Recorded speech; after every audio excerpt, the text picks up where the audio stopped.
The 16 Plus Roblox update, which took effect on May 19, 2026, is one of the biggest shifts the platform has ever made. It's focused on creator safety, ID verification, and tighter communication rules across the entire platform. And depending on who you ask, it's either protecting younger players or completely changing what Roblox used to be.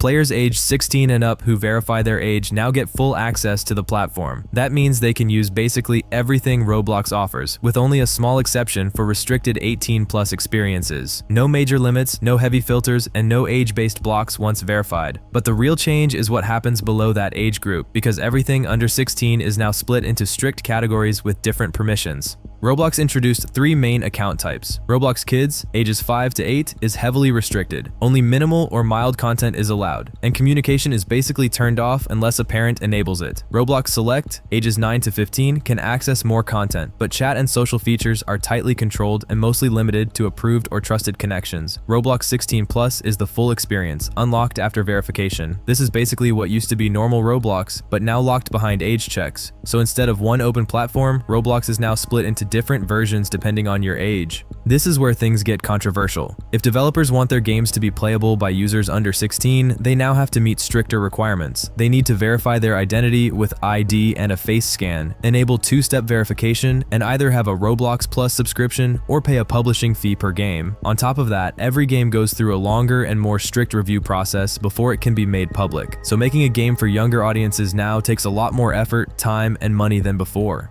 Roblox also tightened communication across the platform. Voice chat and party chat now require age verification to be enabled. Some social features are also limited unless the user has been verified through age estimation. The idea is to reduce exposure of younger players to unsafe or unmoderated interactions. Roblox says this system is about safety and protecting younger users. The platform has been under pressure for years because of moderation issues, inappropriate content, and concerns about how kids interact online. So this update is meant to create clearer separation between age groups and reduce risk. But the trade-off is pretty obvious. Less freedom for younger players, more control for the platform, and more friction for developers. Supporters say Roblox is finally taking responsibility for a platform with millions of young users. Critics say it's removing the openness that made Roblox special in the first place. Because instead of one shared ecosystem, Roblox now feels split into layers, and that changes how communities form, how games grow, and how players interact. At the end of the day, the 16 Plus update is basically Roblox rebuilding itself into a controlled, age-separated platform. More safety, more verification, more rules, and while it might make things safer on paper, it also raises one big question. What happens to Roblox communities when they're no longer all playing in the same space?